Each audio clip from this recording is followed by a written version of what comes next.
Thank you, everyone, for joining us for our closing session today. We have a special panel to present. We have what's on the horizon for diabetes technology, and I'd like to present our moderator, Adam Brown of Close Concerns.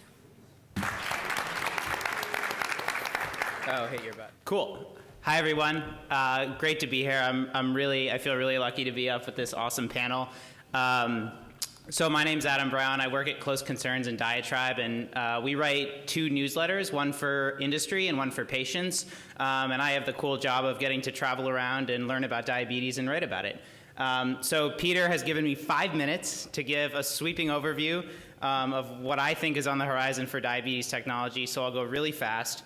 And then each panelist will have a few minutes to say kind of what they do and what products are coming up, and then we'll open it up to audience questions and hopefully be out of here on time. So I kind of, when I think about sort of what's on the horizon of diabetes technology, I kind of break it down. I broke it down into kind of 5 different areas. Ordered here from what I see as nearest term to furthest term. So device integration, better CGM, remote monitoring, actionable data, and automated insulin delivery. And so I'll touch on each a little bit and talk about some of the future products that are coming, many of which are not FDA approved or have not even been submitted to FDA. But I can talk about them because I don't work at any of these companies. So, the first, I think, on the integration front, I think what's most exciting coming near term is pump and CGM integration. Medtronic has had one on the market for a long time.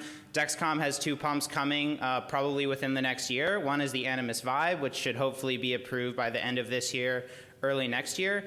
FDA just responded to them with some questions, and so we'll see when that gets approved. The other one is the Tandem Dexcom pump, which looks really cool. And that's going to be submitted to FDA by the end of this year, and the reviews are at least 6 months long, so sometime next year, hopefully that'll be approved. And again, those will just reduce the need to carry. If you wear that pump, you don't need to carry the Dexcom receiver around. So I think that's, you know, a nice step towards reducing the burden. The second is better CGM. So Medtronic has been trying to get the Enlite approved. It's been approved outside the US for over 3 years now. This is part of the Veo system, so they have to get both the new pump and the new sensor approved. So it's not quite as easy as just getting a new CGM approved. In the US, the Veo is going to be called the MiniMed 530G. It's, depending on whose data you look at, it's about 10 to 20% more accurate than the soft sensor, which is the current Medtronic sensor. They have delayed kind of the FDA approval timeline, but the latest timeline from their CEO says approval by the end of this year. So we'll see what that happens. Dexcom obviously launched the G4 Platinum last year. I think a lot of people in the room are wearing them. What's cool is Dexcom doesn't actually, they're working on a new algorithm that'll make the current G4 more accurate. And you'll be able to update that online, ideally, so you won't have to get a new receiver. They won't have to get a new device approved. That has not been submitted to FDA yet, but will hopefully launch next year if it submits on time. Remote monitoring is sort of the third area that I think is really exciting. Dexcom is a product called Dexcom Share. It was just submitted to FDA, so it could launch sometime next year. This is my sort of awful schematic of what it would look like, because I don't have a picture of it. But it basically, there'd be a docking station. You plug it in next to your, you plug it into the wall, probably next to your bed. You put the receiver in there. It sends the data from a nearby cell phone up to the cloud, and then 5 people can get your CGM readings in real time. Medtronic also has a product in the pipeline called Connected Care. I took this off of a plasma screen in an exhibit hall in Europe.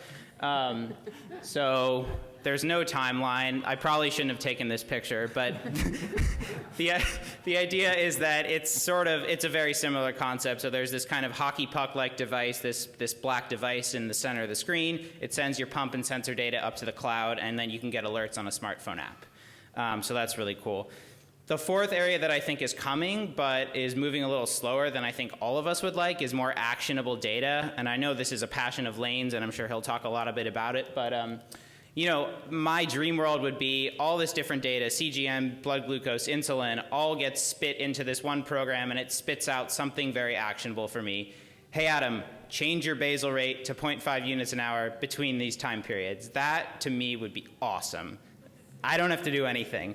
There's a lot of steps that it'll take to get there. There's regulatory steps, there's data analytics steps, but we're moving in that direction, I think.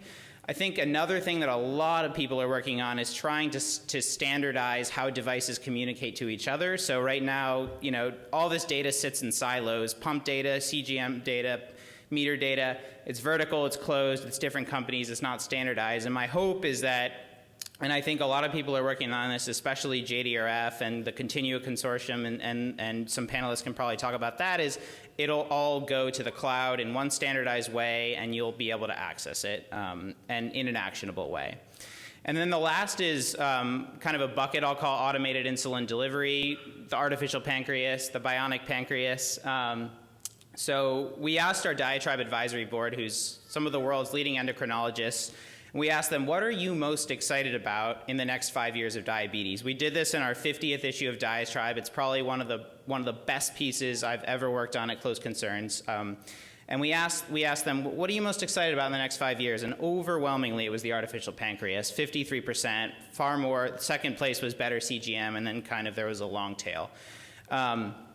And so we actually had the privilege of visiting Dr. Russell, and who's sitting right here, and he'll speak about his CAMP study tomorrow. We visited that study last week, and interacted with all these kids wearing the bionic pancreas, and asked them what it was like. And their responses were amazing. My blood glucose has been around 108 all the time. I now feel low at a higher level. I've done diabetes for 14 years. This is exponentially better than I've ever done. It's really cool. It's the 5th day where I've not had to do anything for my diabetes, which is probably, which is definitely an exaggeration.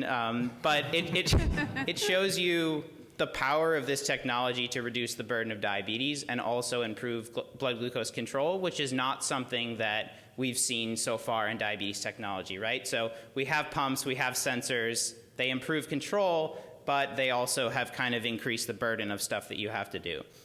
And so this is to show there's a lot of things to still move forward. So they're still wearing 2 pumps. They're carrying an iPhone controller, and this is not in any way the final device. It'll hopefully be all integrated in one pump.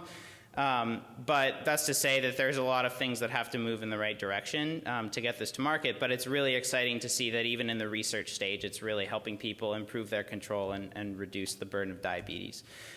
So just to leave you with a quote from Dr. David Kendall from that 50th issue of Diatribe. He said, "Living with diabetes can and should provide you with the opportunity to celebrate a full, active, and wonderful life. The tools and resources for you to care for your diabetes in the midst of a busy, productive, and fulfilling life are better today than at any other time in the modern history of diabetes care." So with that, I'll leave it to the panelists to kind of introduce themselves and talk about what's going on at all their companies. I can see everybody over here. I'll stand up here so folks can see me. Hi, how's everyone doing this evening? First of all, I want to thank Peter and his team here at Insulindependence for really highlighting and bringing together a critical piece of the diabetes puzzle exercise. So Peter, thank you for putting together an organization like this that really highlights a key part in managing diabetes. Great, thank you. My name is Rob Campbell. I represent Insulet Corporation out of Bedford, Massachusetts. My background, first and foremost, I'm a patient with diabetes of 37 years. It was 12 and a half years ago. I was lucky enough to be called onto a team of 4 people to begin thinking about what the world needed from a diabetes perspective. 12 and a half, 13 years later, here we are with the Omnipod insulin management system, surely a team effort, requiring lots and lots of hard work and dedication by lots of people. A couple of things, I guess this evening is about advanced technologies and where we're headed, but I'll just comment on a couple of areas in particular. My role at Insulet is an advanced technologies group. A small team of us think about the future, 3, 5, 10 years out. We also have to think about the short term, 3 and 5 years out, about what's necessary and needed. Our work today is obviously to focus on the patient first and foremost. A limited number of things that people can wear. Today, as a diabetes patient myself, I'm sticking all these items on myself and realize that, boy, this is not as fun as it should be. And I think our goal at Insulet is to think about one wearable system. Ideally in the world, I'd only have to wear one item on the body, and I think that's our ideal from a forward-thinking perspective. Today, we have to think a little bit differently. about how to manage diabetes, but I think that's one of the key messages I'll send. The company itself, just to give you some perspective, and I know I have 3 minutes here, is really about an old proverb, which is, necessity is the mother of all invention. And our company was founded by parents of a type 1 diabetes patient. Lucky enough for us, this father of the type 1 was a venture capitalist and felt the need to put some money on the table and ask the big, outstanding question, is there a better way to manage diabetes for people like my son? Is there a better way to address the needs of his diabetes management? With that said, I look forward to interacting and answering questions you all may have about each of our organizations and where we're headed. Thank you for attending, and I look forward to this interactive session.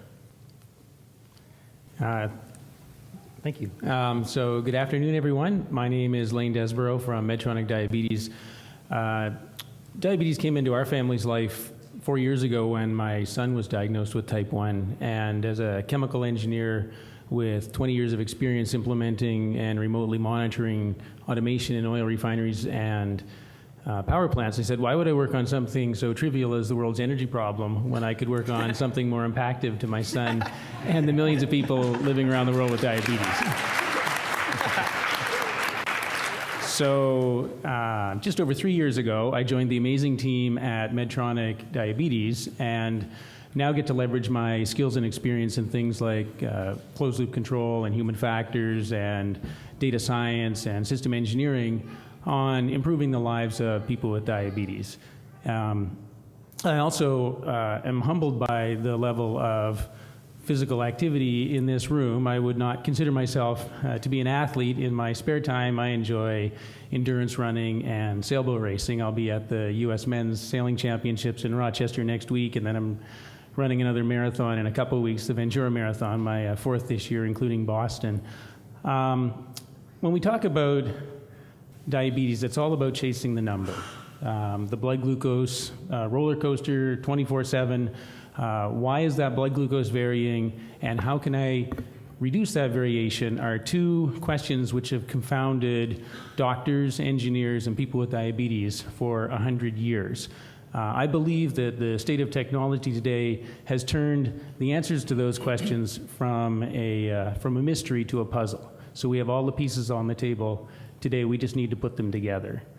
When we talk about a healthy diabetes lifestyle, what we're really talking about is a healthy lifestyle, right? Eating right, minimizing stress, getting a good night's sleep, and of course, exercise. Exercise plays an incredible, positive, mental and physical role in the world of diabetes. And as many of you have demonstrated, for instance, where's Doug Cantor? There's Doug over there, right? He's demonstrated that if you run a marathon and you're quantifying yourself and tracking things, you can show significant reduction in your total daily dose of insulin as your level of physical activity increases. But as Peter Parker's Uncle Ben said in the movie Spider-Man, great power comes with great responsibility, right? So as we've heard today, there are myriad factors involving blood glucose, all the way from the type of exercise you're doing, the intensity, the duration, the level of training that you might have had, whether it's training or whether it's a competition, the amount of sleep you've had, hydration, so many factors. And so when we talk about what's on the horizon for diabetes, we can talk about pumps and we can talk about CGM, and they're very exciting, but just consider some of the gadgets that I'm wearing today, right? These are... I think you have room for a few more. Yeah, you can't see the ones under here, but you think about the ability that we have today to measure all of these physiological variables which were previously impossible, things like skin conductivity for stress, movement, heart rate, location. We've gone from a drought to a deluge of data. So in terms of the things that I'm most excited about on the horizon, it's data fusion, data visualization, data analytics, turning data into action. I swim in data all day long, just like a number of quantified selfers doing N-of-1 experiments. There's just, when I grow up, I want to be a data scientist like my friend Johan Wendell over there and Nate Heinzman, who will be playing for you tonight. So I believe that's the real future of technology. And I think that we can't really limit the discussion to just the technology. There's myriad factors involved, like privacy, security, patient data access, intellectual property, interoperability, and just one other factor to consider is that over and above all of these technical factors, these devices that I'm wearing were never designed for real-time or retrospective management of chronic disease. So when you think about the line between fitness, wellness, and medicine, that line is going to be drawn differently depending on who you ask. So in summary, the science fiction author William Gibson has a quote that I really like, that the future's already here, it just hasn't been evenly distributed yet. We need to think about how other domains are advancing technology and how we can learn and leverage some of those insights and move things forward more quickly. Thank you.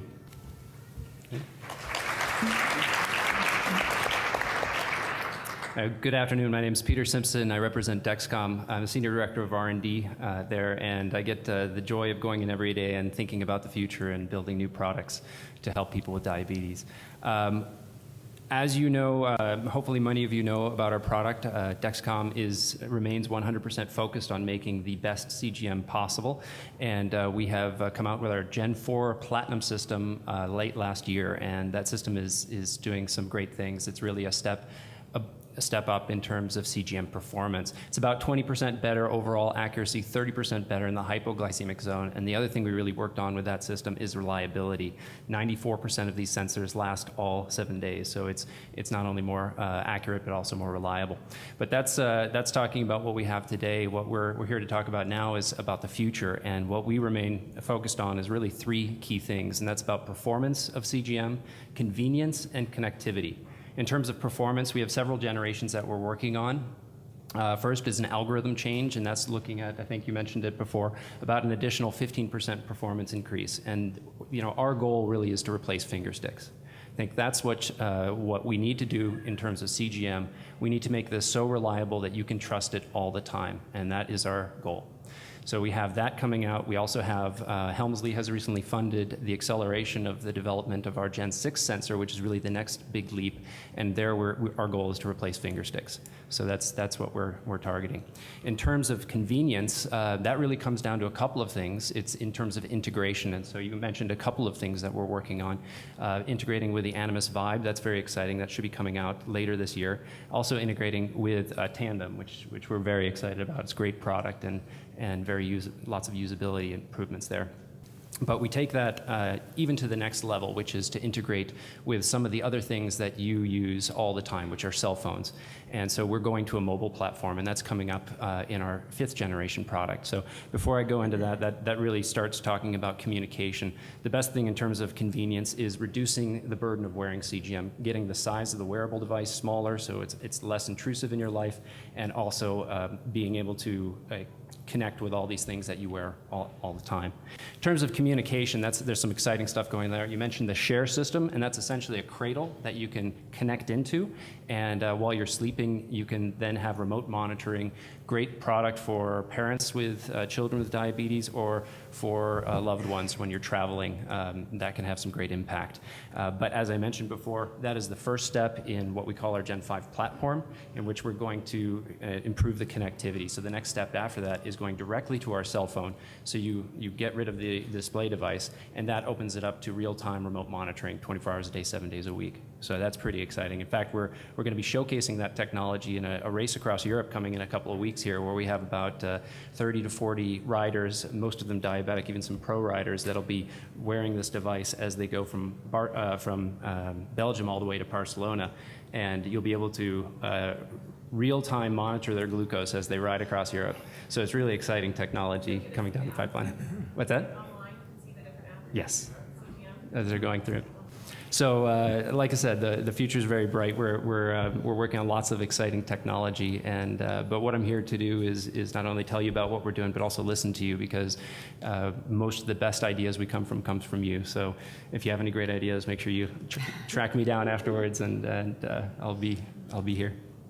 Yeah, Thank Peter, you. thank you guys for what you're doing, because as many of the people here in this room, myself included, following you from the short term up through the 7 Plus, and now into the G4, probably a lot of people here in the room have really benefited from what you've brought. So thank you guys for everything that you're doing, the commitments that you're making. So I'm Jim Berkebile from Tandem, and it's been almost 1 year since t:slim was released into the wild. We're 2 weeks shy today of the date that the first t:slim went out. So we're excited. We're here local. We are 12 miles up the road from where we sit right now.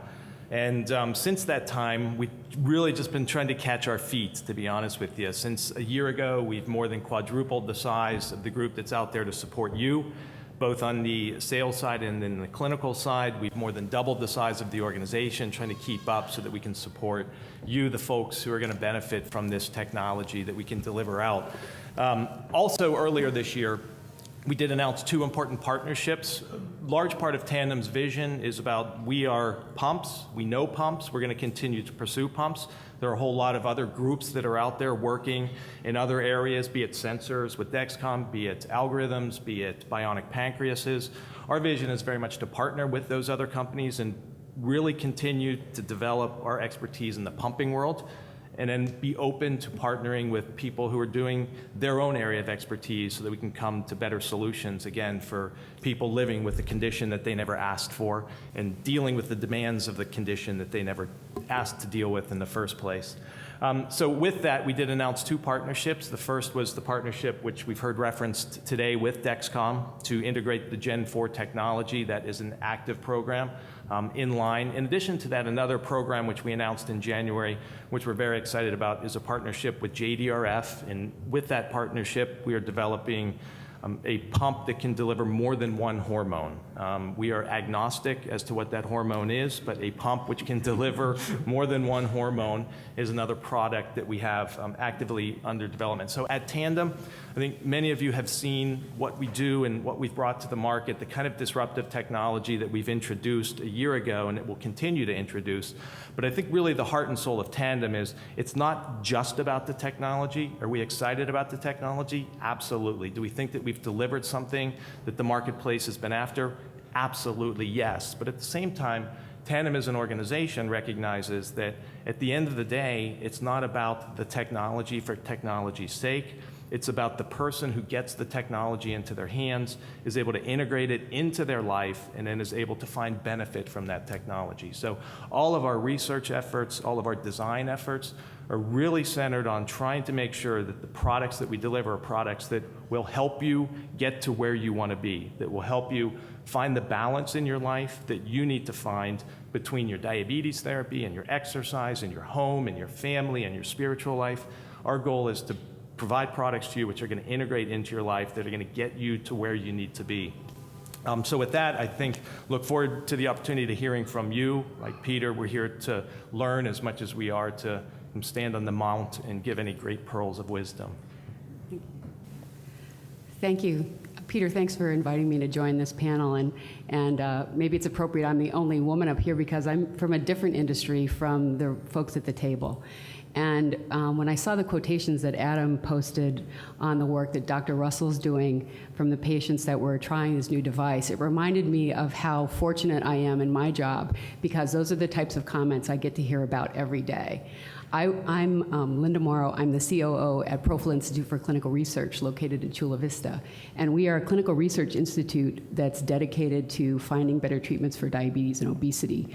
We partner with device companies and with pharma companies to test new devices and new compounds in diabetes in the early phase of development. So we take compounds right as they come out of animals into people, and we also test the new devices. So the really exciting part of our job, and the part that we get to share with patients who are willing to come and participate with us in the trials, is to see these new developments as they're coming right out of the laboratory. And it's a really wonderful, wonderful experience. We've had the opportunity to work with some of the companies that are represented here at the table. As you might guess, because of confidentiality, there's not a lot that I can be terribly specific about in terms of the work that we're doing. But I will tell you that we get to see all of the new targets and many of the new devices as they come out. And it's a very, very, very exciting time in diabetes. I cannot tell you how often I think what a wonderful age we live in now. As I've been a physician now for more than 30 years and have watched the treatment. I mean, when I was an intern, we were still testing with urine dipsticks. We were still managing diabetes with urine dipsticks. And I have seen the development of diabetes management progress over those 30 years to something that we never could have imagined.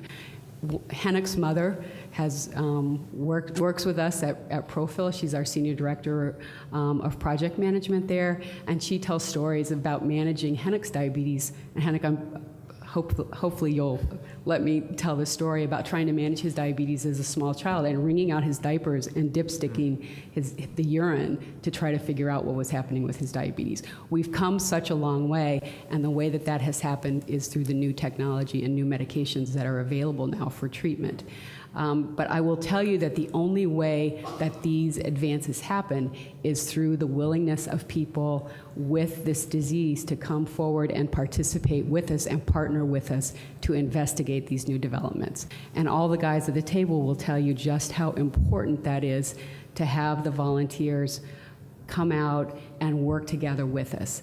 And we find out really wonderful things from our participants in our trials. They're able to give us feedback on devices. They're able to give us feedback on the new medications that we're developing that we would never have the opportunity to find any other way.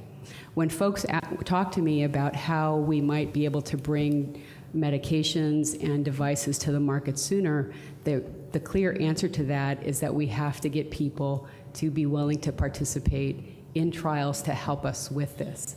So for all of you here in the audience who have participated in trials, and I'm sure there are really many people here who have done that, I want to say thank you.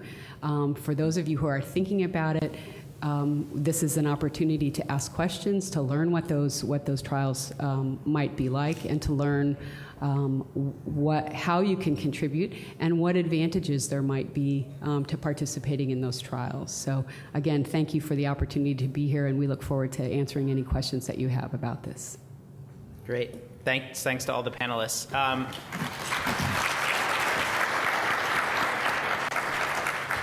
So with that, we'll open it up to audience questions. The only thing I'd ask is that you ask whatever you want.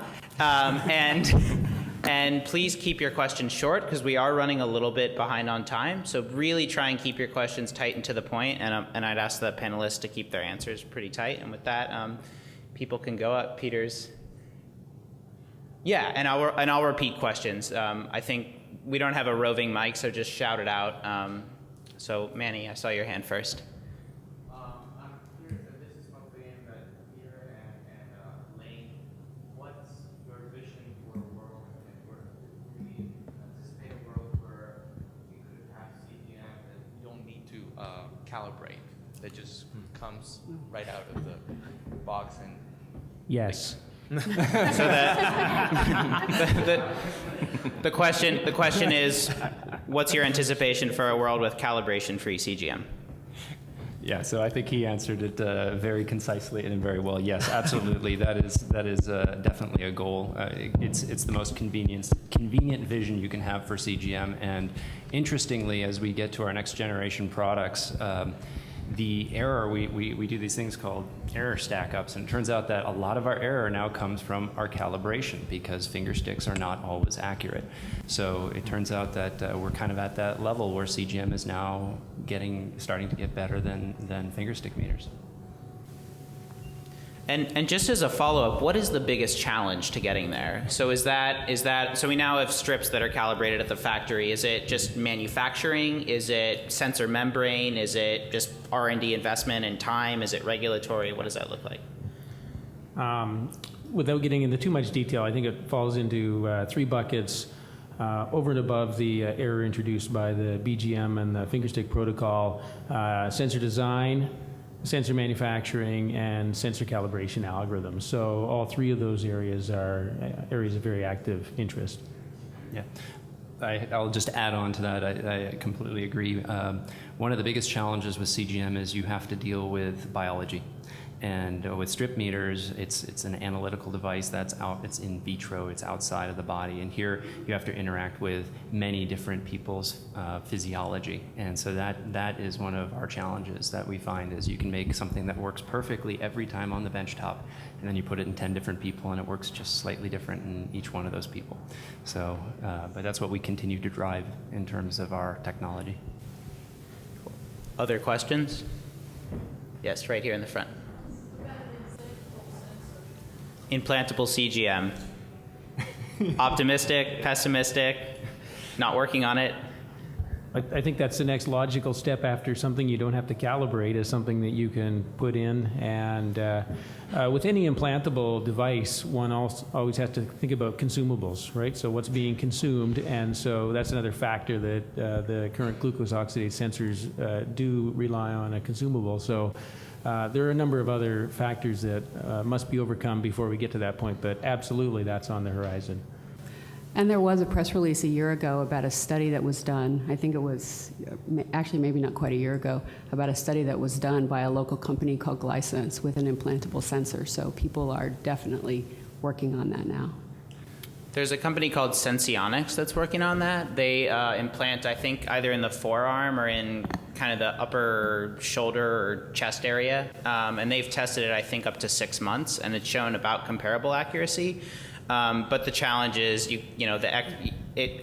things that the body attacking it when it's implanted, and how long does that last, and does the sensor accuracy remain over time? So there's tons of people working on it, but it's not ready for prime time yet. Yeah, and I think durability is going to be the question. These things are probably going to need to be replaced at least early on, every year or so, and so it's at least a minor surgical procedure. And I'll just add a little bit. Dexcom started off as a fully implantable. We were developing a fully implantable device, and it wasn't until a couple of years into the development that we realized how difficult of a challenge it is, specifically because of the biological reaction to it. It's a foreign object, and the body just wants to wall it off. So, we remain excited about the possibility because I think for some patients it may add that extra level of convenience, but it is a difficult challenge. Other questions? I saw one in the back. Yeah. I'd love to hear the panel's ideas about how fluorescent CGMs may enhance or compete with current technology, the glucose oxidase. Is it reliable, et cetera? I guess I'll take this one first because I'll be very interested in his response. Again, looking towards our next generation technology, there are problems that you get in terms of performance that come from the sensor, and then there's problems you have that come from the biology. In our most advanced sensors, we've solved most of the problems that have to do with the sensor. So now what we're dealing with is the problems that come with the biology. Fluorescence doesn't give you any advantage in terms of dealing with those problems that come with biology. So in some ways, I think you could theoretically make a fluorescence-based sensor, but I'm not sure it buys you that much besides having just a different technology. First of all, I would be the first to admit that I'm not in our sensors group, so I can't really comment in detail except to say that we did acquire a company just prior to my joining Medtronic 3 years ago called PreciSense, which does have an underlying fluorescence technology. And I think the premise that has been learned in other domains is that there may be many different ways to sense something, and each of them have particular failure modes, potentially acetaminophen sensitivity and glucose oxidase. But if you're trying to measure flow in a chemical plant, there'll be 10 different ways to do that, and you need to find the specific mode that's working for the fluid and the flow rate that you're trying to sense. So in the same sense, we continue to pursue alternative vectors beyond glucose oxidase for sensing. Another one in the back. Okay. Peter, my question is for you. I'm beyond excited about this idea of having a CGM readout on an iPhone. Like, I saw that up there and just thought, oh my God, that is so great. But then doesn't the iPhone become like a medical device? And then what is the regulatory pathway for something like that when it's, because I was always, whenever we had these ideas in focus groups and people came up with this, it was like, well, that would never get through the regulatory thing because you don't want the phone to be a medical device. So how has that changed now? How are you guys dealing with that? That's a great question, and really that is something that we continue to work very closely with the FDA on. They have a legitimate concern. Cell phones are not regulated medical device, and what that means is that you can upgrade your operating system and have a problem with your CGM. You also want to make sure that somebody playing Angry Birds doesn't miss an alert or something like that. So it is absolute challenge, but what we're finding, we're working through these problems one at a time, and we're finding good solutions to all the problems, and we're working closely with the FDA to get through there. I believe that the cell phones will become a obvious path to displaying CGM data, but there are still some barriers to get there. I completely agree. A question that's confounded me for 3 years is, when is a number a medical device? Because sometimes it's considered to be a medical device and other times it's not considered to be a medical device. And I think that was a relatively simple question to answer back in the days when things were written down on pieces of paper, but once they're in an electronic form, they're everywhere. And so this is a rapidly moving technology and a rapidly moving regulatory regime. I think everybody knows it's going to get there and it's the right place to be. And furthermore, I'm heartened by the fact that people have been communicating for a long time in very adverse conditions. So you consider something like warfare, where there's somebody deliberately trying to obfuscate your communications, and yet they figured out how to do dependable communication between devices in very harsh environments. So again, I would encourage us to stand on the shoulders of giants and look at how others have solved these dependable communication challenges, and we'll absolutely get there. Just to sneak in a question here, we've had a lot of questions on CGM, and I'm just wondering on the pump side, maybe Rob and Jim can talk a little bit about, how do we get more people on pumps if, only 1 in 3 type 1s are on pumps? And for those who are on pumps, how do we make pumping easier, and how do we reduce the burden of pumping? And maybe you guys could talk a little bit about that. Maybe I could talk on that. Surely could talk on that subject. It was 12 and a half years ago, we studied and asked thousands of patients, literally thousands, about their experience with diabetes, wanting to understand what their barriers were to obtaining better control and utilizing the technology that was available to them at the time. It became very clear to us that there needed to be advancements in reduction of complexity, making sure we considered discreteness of products, making sure we did as much focus on ease of use as humanly possible. And when you think about the Omnipod in our development, I think you could see pretty clearly that our focus on ease of use, discretion, affordability, and safety were key. Removing the auto-insertion system, introducing an auto-insertion system so patients didn't have to handle sharps or needles. Removing the tubing set so there's no need to connect to Luer locks, and really making one simple, wearable, integrated device. And that really was the goal, and it was simply based upon feedback. We started with literally a blank sheet of paper 12 and a half years ago with lots and lots of questions. We asked those questions of patients, both type 1 and type 2. We asked those questions of patients that were on injections, on pumps, that were transitioning to pumps. We also asked those questions of physicians and educators. And the development we've made over the last 12 years is really answering that question. I think that there's more work to be done. At Insulet, I surely have unbelievable respect for the folks to my left here who have really set the stage, the history for patients like myself by delivering products that could enhance lives, allow people to run marathons, allow people to be free.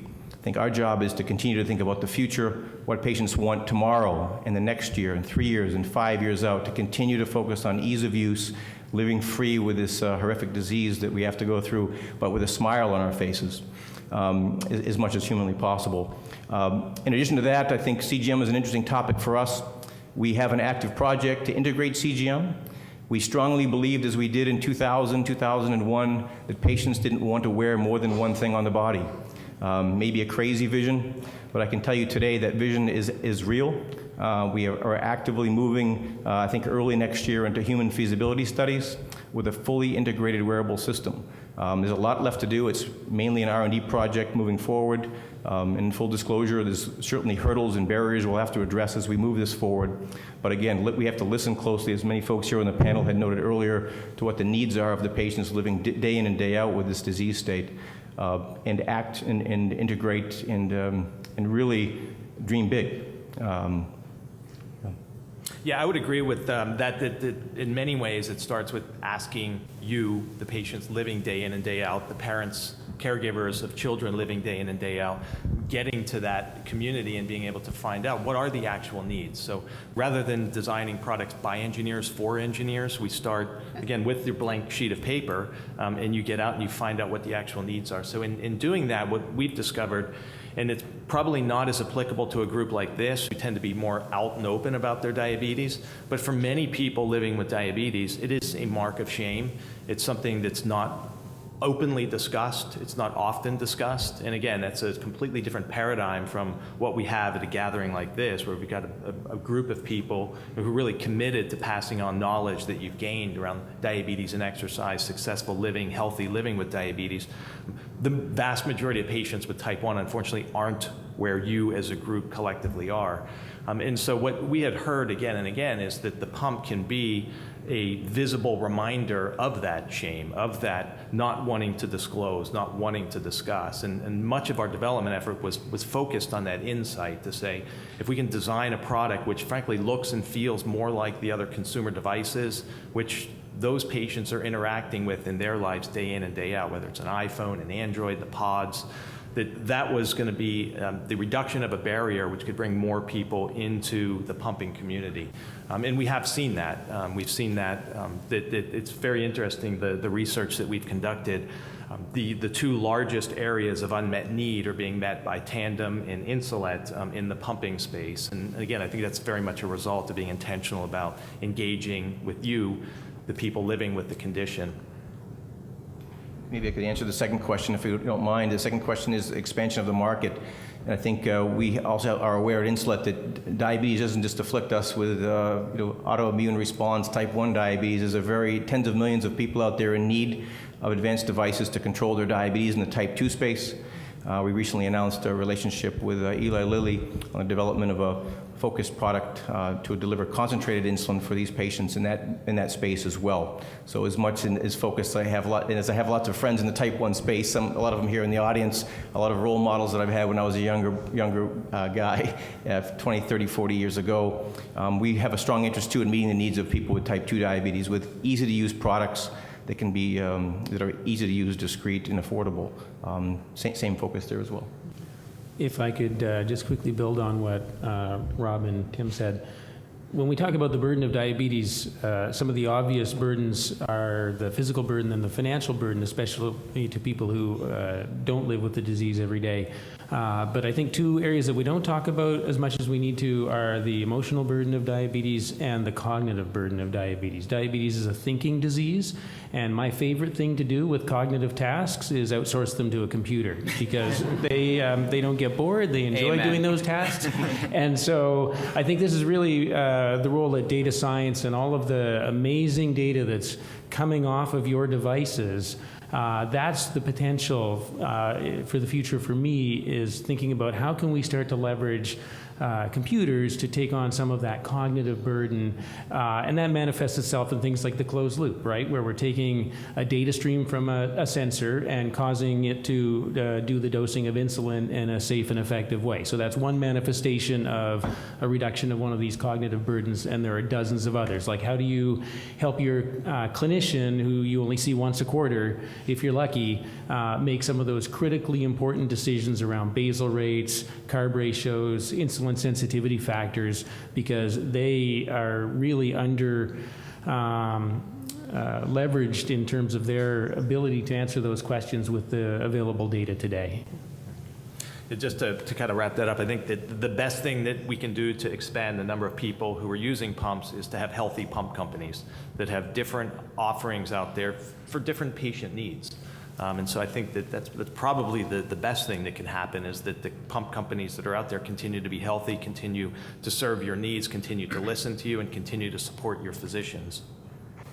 And for the audience, I encourage you to think about your biggest frustrations with current diabetes tech, your dream device, and please let the panelists know. And any other questions? I see Manny has another one, but all right, Manny. I'm sorry. It's great. It's more of a concern. I'd like to hear from the panelists about their respective positions on this. I came to become aware about the plans for competitive bidding to enter in the insulin pump space effective January of next year. Just recently I learned about it. We've seen the disastrous short-term effects. We don't know the long-term effects of that happening on the BGMS side of things. What are you guys seeing in terms of that as potentially happening, competitive bidding, and vis-a-vis the amazing technology like vision that you have for the future and your pipeline? So Manny's asking about competitive bidding, which is a government program for Medicare patients right now, and it's been rolled out for blood glucose monitoring. And so they have contracted with lots of suppliers at a very, very low price to supply Medicare patients with blood glucose test strips. And some are concerned that that could reduce innovation and kind of kick companies who've been in this industry for a long time out of the market. And that may spread to insulin pumps and may also spread to private insurers. It's not really clear. And so Manny is asking about kind of the implications of that in insulin pump space. I was reading the same thing last week, and I think one of the things that happens when you go out for competitive bidding is a recognition or a belief that the market has reached a commodity level, right? It's fungible, substitutable. It doesn't really matter. Like a strip is a strip is a strip. And I think that places a level of responsibility on the strip manufacturer or whatever company or domain that is going for competitive bidding to demonstrate differentiation, right? To say that insulin pumps do indeed provide a different outcome than MDI or pens. So this is another opportunity for data to show through things like the Helmsley Trust, type 1 exchange, the prevalence of hypoglycemia with or without sensor-augmented pumps. So again, data, I think, is the way to answer these kind of questions and say, look, you will actually get far better outcomes. And I think all of us have demonstrated here, and we've heard many times today about the advantages of sensor-augmented pumps. So I believe that's the answer to the question. Mm-hmm. And I think, Lane, that's correct as well, just in terms of the way that my understanding of this would be rolled out, that this would be only for Class 2 devices. Now, Class 2 devices are 510K cleared devices. That would be potentially, we're hearing, up for competitive bidding starting in January of 2014. We're also hearing that Class 3 devices, PMA cleared devices, will not be subject to competitive bidding, at least for now. So very much the Medtronic devices, combined CGM, are Class 3 devices. The device that Animas will have is a Class 3 device. The device that we will have, along with the Dexcom CGM, is a Class 3 device. So there's the potential that because these devices are now hooked to CGM, it takes it to a different category, which for now at least is not subject to competitive bidding. Other questions from the audience? Adam. Yes, on the right. Hi, we've talked a lot today about data and sharing of data into the cloud. I was wondering if you guys could comment on sharing data between your companies and unsiloing the data that's either in CGM systems, pump systems, for example, and what your companies may be doing to address that. Well, I can answer, at least on Medtronic's behalf, that there's something called the Continua Alliance, and Continua, that's their mission, is to achieve interoperability of a variety of different medical devices. So I'm the representative on the Continua group. As well, there's some exciting work happening through the JDRF Canadian Clinical Trial Networks led by Joe Cafazzo's team on interoperability at the Bluetooth Low Energy and IEEE 11073, and I'm on that panel as well. The premise of this, for those of you who don't know about the technologies like Bluetooth Low Energy that are coming along, if you have one of those things that go in your head for, what do you call a headset? It presents itself to the world as a profile, right? So doesn't matter whether you buy a Motorola one or a Jawbone, it says, I'm a headset and you can talk to me. So that's what is now taking place. How do we define the profile for CGM? How do we define the profile for an insulin pump? How do we define the profile for a BGM to achieve exactly what you're describing? Other questions? Go ahead. No, go ahead, Jim. No, I would say that, I mean, that is an active area of concern on Tandem's end as well, and it's a place where a lot of our efforts are now being focused. In general, I would say that our approach needs to be, and the approach of the entire industry just needs to be an openness to be able to get that data to the cloud, and whether it's going to a common source from there or through an iPhone, that there is absolutely a recognition that within the entire ecosystem, we need to be really intentional about getting the data available. It's such an incredibly unique position because everybody wants this data. Nobody has better data than the devices that we have. And it's the challenge of getting them together. And the only way we're going to get there is open stances and open protocols. Other questions from the audience? All right, I might throw one out there. What can the panelists comment on the current regulatory environment and what their sense has been, either working with FDA or how much where those of us in the audience can help the companies on the panel get products to market faster by encouraging FDA or by encouraging Congress. Any thoughts on that would be. On that light question would be awesome. Encouragement always helps. I think the FDA does listen to the people, and that's who they're ultimately responsible to. I think regulatory is always a difficult question because they're responsible for getting the best products out to the market as quickly as they can, but they're also trying to protect people, and it's a very delicate balance. We have a very good working relationship with the FDA, but there's a lot of questions that are still unanswered out there. How good does a CGM have to be to get a replacement claim? How accurate is accurate enough? All these things we don't really have those standards yet, and so it's a part of an evolution as we learn more and more about these products. But I think going back to your point, the more you can help in terms of speaking about the need for these next generation technologies will help us. I think I would just add that we as noted there, we rely on them to keep us all safe and sound. And yes, the requirements of the last couple of years have increased, and the requirements we've been forced to work with them have increased quite dramatically. But again, it's our job to continue to think about why they're asking for the information they're asking, and to make sure that their needs are met, and to keep us all safe and sound. But yeah, I would encourage you to get as actively involved as you can in understanding the process so that you can get the best products in your hands as quickly as you can. And that's as citizens, that's our responsibility to hold people accountable, to make sure that there's no lack of understanding of why these products need to be in people's hands as safely and quickly as possible. And as we're sort of wrapping up, and you have an audience of people with diabetes who are really into exercise, what are you most excited about? What will help people with diabetes that exercise? What product coming along is going to make a really big difference? At least for me, the quantified self movement and the ability for people to do N-of-1 experiments, where they'll put a Zeo sleep monitor on their head and wear it for a couple of weeks and learn new relationships between sleep quality and athletic performance. And just watching what's going on in that world where people can strap whatever device they want to themselves and do some experiment.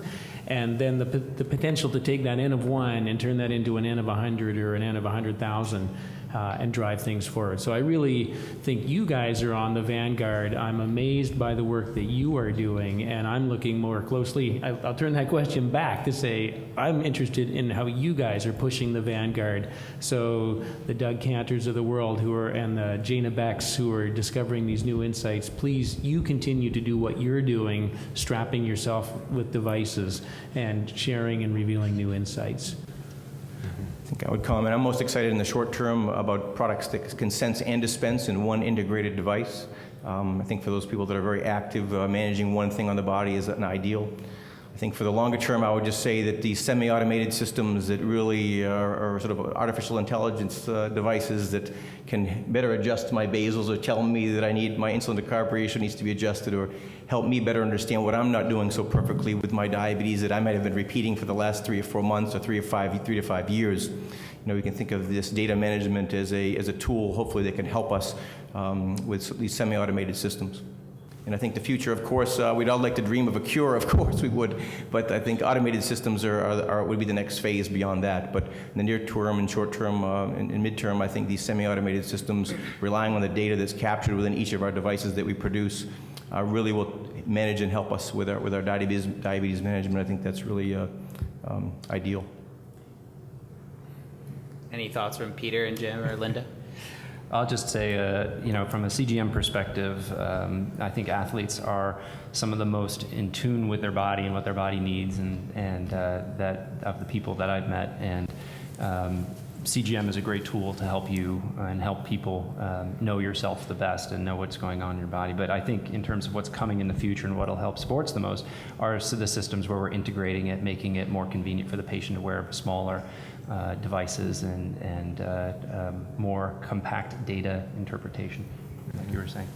Yeah, and I would agree with the other panelists and only add that at the end of the day, it's technology, and the technology is a tool, and that tool needs to be either used or not used. It either needs to be used properly or not used properly. And I would think that probably the best thing that I think could happen is that a group like this is double this size next year, because it's the insights that are gained at events like this, which allow you to use that tool so that it is no longer just a dumb tool hanging in the shed, but it's actually being put to use. So I think that I'm most excited to watch Insulindependence grow and double the size of this next year. And Linda, can you just comment on what you're seeing on the sort of research side that you're really excited about, to the extent that you can? So my pie in the sky device is the non-invasive assessment of glucose, and I will tell you that there are people who are still very interested and in working on that. So that's still out there, and you may have heard about the offer to develop a tricorder. That device is out there, but also specifically on glucose assessment as well. So stay tuned. Are there any audience dream devices that you'd like to share? There has to be at least one. A what? A hackable device. That's a whole nother panel. I want a carbohydrate counter scanner and a carbs on board measurement. Carbs on board. Carbs in there that haven't, Okay. Any others? Yes. Go ahead. Sorry.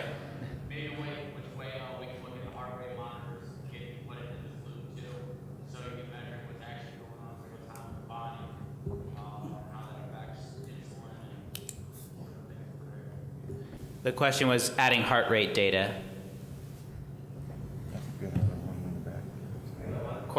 Yeah.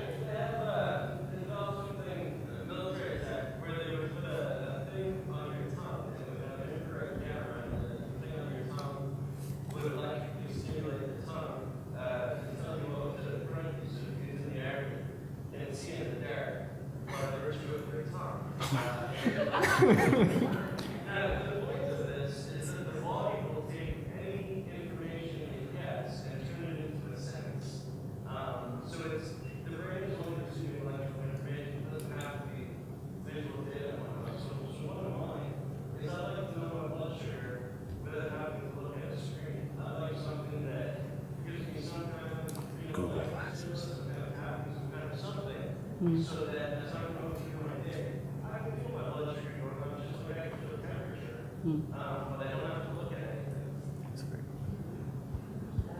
That's awesome.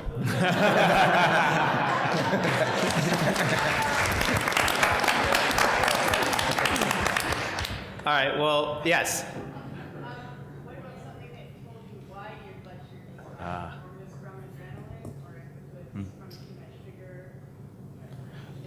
If I could just comment on that, another device I have here comes out of Microsoft Research, and it's a pendant cam, which you wear around your neck, and it sort of life logs, which I guess nowadays, there's a couple years old, would be called Google Glass, right? So this is all about how do you bring in some of this context information. I mean, all this stuff that I'm wearing is just context. Where I am, what am I doing, what's my physiological state.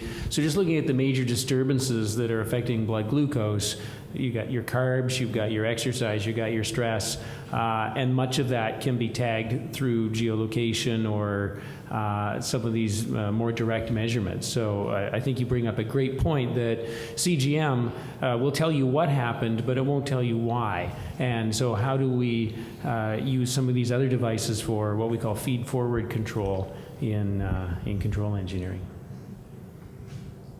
Any other ideas? All right. That's a good one. I'm still stuck on Johnny's feeling my blood sugar. In my tongue.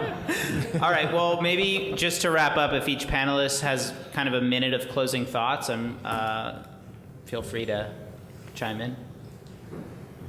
So again, thank you all for coming on such a nice day. I was really concerned that we were going to show up and everybody would be outside playing because it is a beautiful San Diego day out there. So thank you all for coming. I'm available to answer any questions that you might have once the panel wraps up. So thank you. Yeah, and I would encourage you to be here tomorrow at 10:30. I know that tonight will be a fun night and maybe a challenge at 10:30 tomorrow morning. However, tomorrow here, one of the things that we as Tandem are very excited about, Dr. Russell will be presenting data from Beacon Hill and then potentially even some initial insights into the CAMP studies. So tomorrow, 10:30 here in this room to hear some of the exciting stuff that we as Tandem partnering with Drs. Damiano and Russell. Good, yeah. I think in closing, I'm just very excited about all the products that are coming out. I think we're at a turning point in terms of some of this new technology as we get the integrated systems in and the more accurate systems in, where these devices can really have even more impact in terms of helping people with diabetes live the most healthy life that they can. So.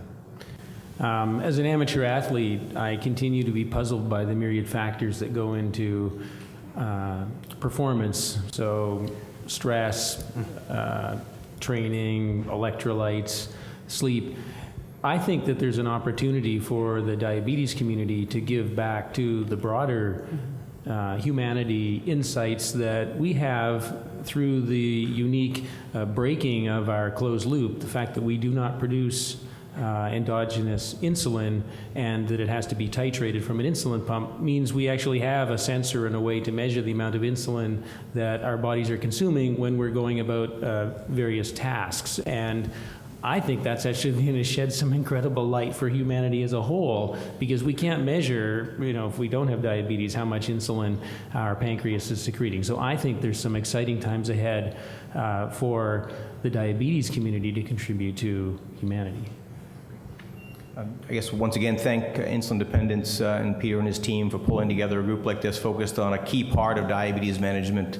So thank you again. In addition to that, it takes a team.